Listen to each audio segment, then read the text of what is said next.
Guess who's back with no sense of time or an established timeline of when her next video is gonna be out? It's me! Hello my friends, my name is AJ and welcome back to my book nook. Today, I am very excited because we are going to be talking about my all-time favorite movie and one of my favorite books of all time, and that is The Princess Bride by William Goldman. I will admit that I am back a little bit later in the month than I thought I was going to be, and I'm also willing to admit that I have no idea when my upload dates are going to be anymore. It used to be Fridays and sometimes Saturdays, and now it's really just going to be whenever I can get the videos up. But I am excited to be back. I am excited to talk to you, especially today, because I'm just such a huge fan of The Princess Bride. If you're unfamiliar with The Princess Bride, it is such a masterpiece of metafiction. And metafiction is essentially a fictional narrative which depicts the process of creating a fictional narrative. So a really on-the-nose explanation of this would be a novel that's about a novelist writing a novel. This is also a great example of metafiction because it is written as if it were an abridgment of a novel by someone by the name of S. Morgenstern. Now, S. Morgenstern is not a real person, and the country where he is from, which this book takes place in, the country of Florin, is not a real place either.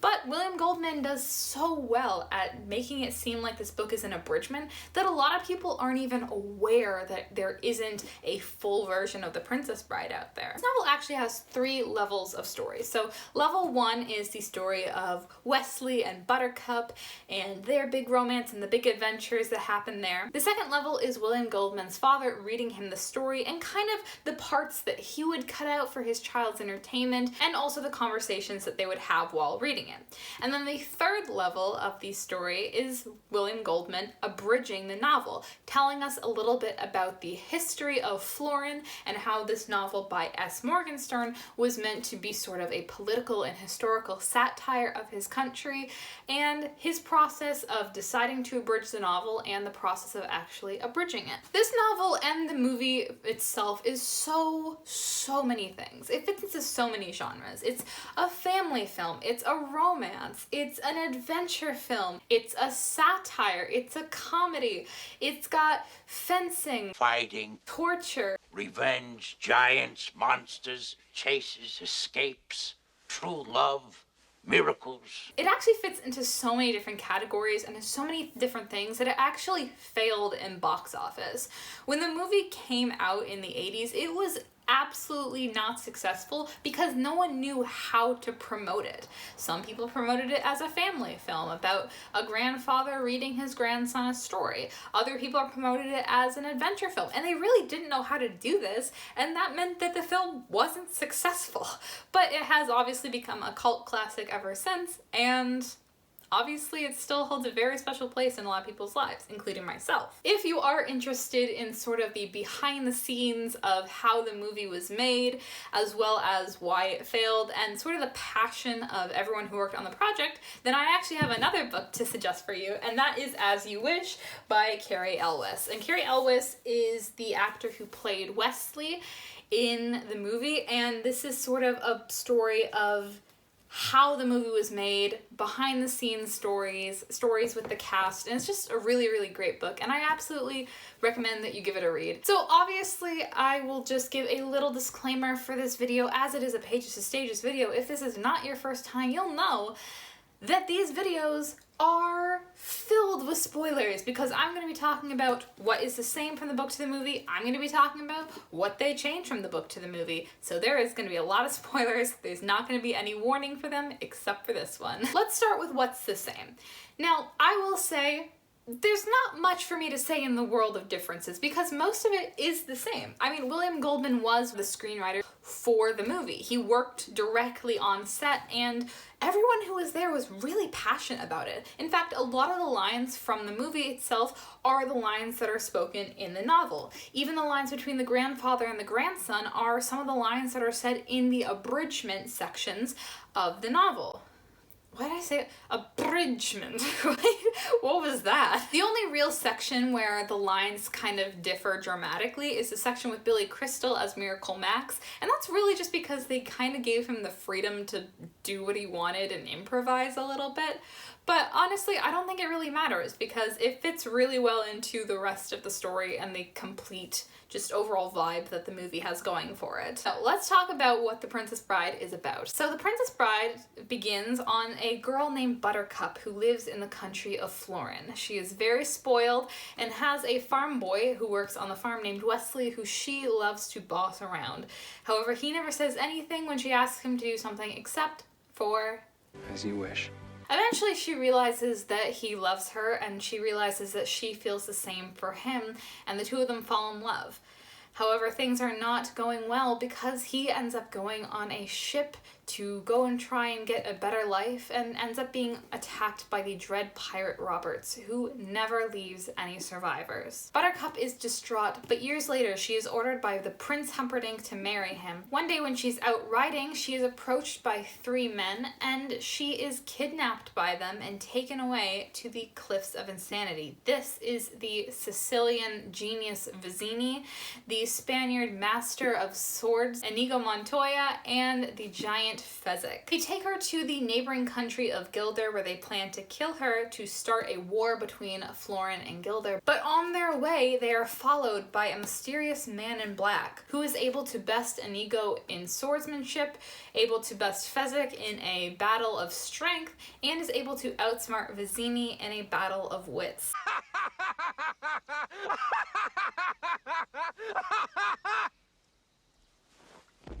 Buttercup believes herself to still be kidnapped, but ends up realizing that this is not the Dread Pirate Roberts at all, but it is in fact her Wesley.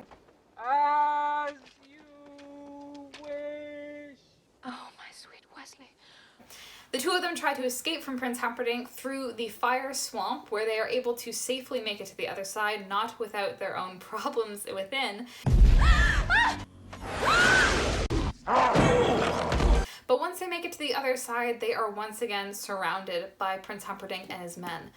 Buttercup promises to go with him if he promises not to hurt Wesley, and she goes with him, and Wesley is taken away to be tortured by the Count. The prince continues to prepare for his wedding to Buttercup, as well as plan to murder her so that he himself can start a war between Florin and Gilder, as he was the one who hired Vizzini in the first place. You know how much I love watching you work.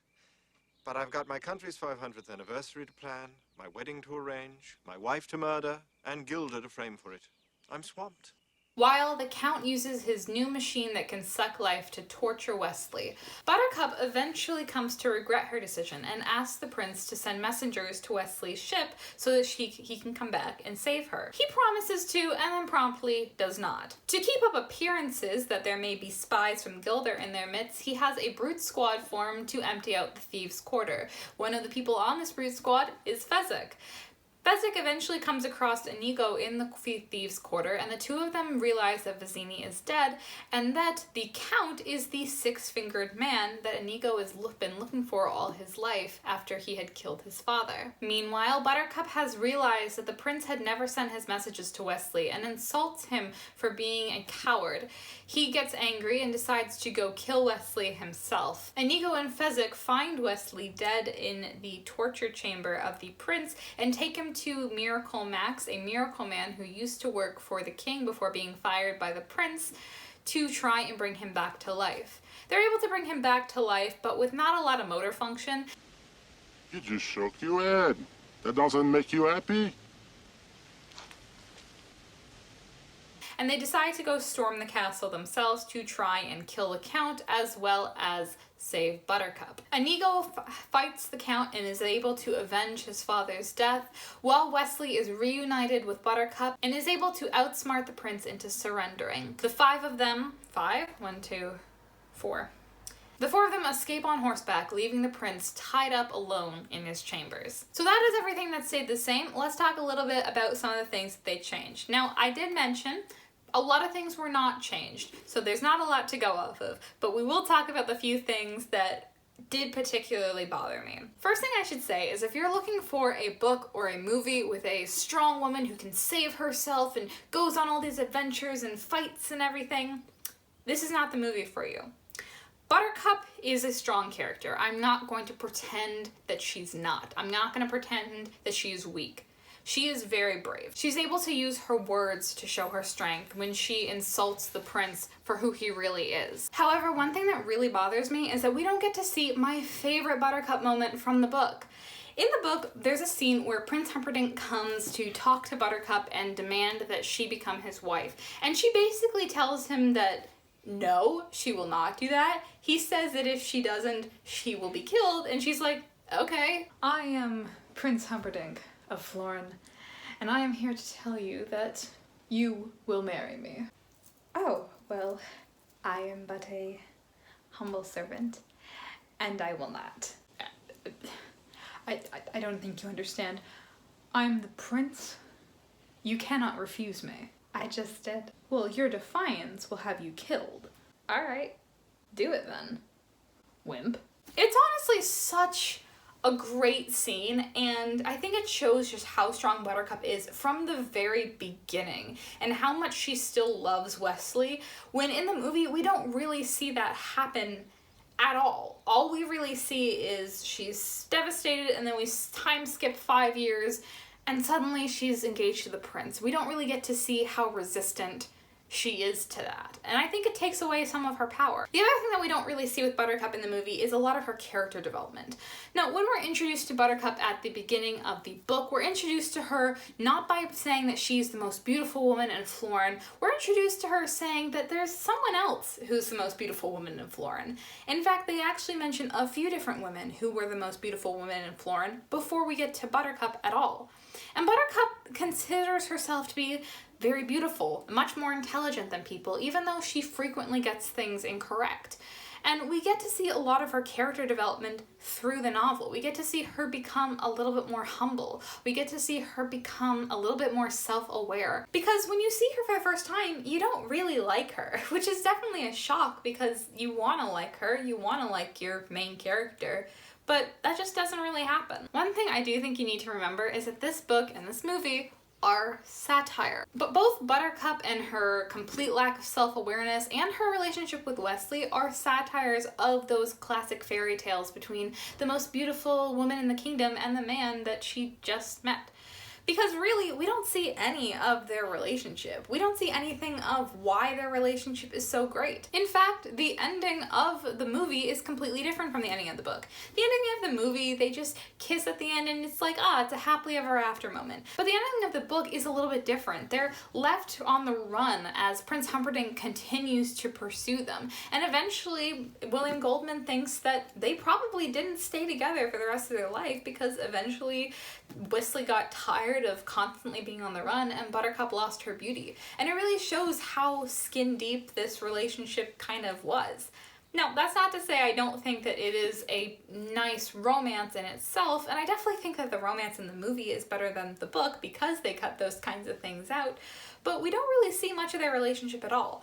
And the thing is that that's intentional because it's a satire of those romances where you see these gorgeous women who are in a relationship with someone they barely know only because they're beautiful. Some of the other characters that we lost a little bit of context for were Fezzik, Inigo, and Vizzini. So when we first meet these three characters, before their battle with Wesley, we get some backstory for each of them. Now, we do get Inigo's backstory with his father being killed by the Count in the movie, but we actually miss a lot of stuff that was cut out from the book. In the book, we actually get to see this happening from Inigo's perspective. We get to see how much he loved his father, how much his father was passionate about swords making, and how after his father died, he went on this big journey to try and become the best swordsman in the entire world, about the people that he fought and beat, and how he's been trying so hard to be able to avenge his father's death. We don't see a lot of that. We get Inigo telling us the basic story of what happened, which obviously is needed because it's essential to the plot line, but we miss a lot of the story.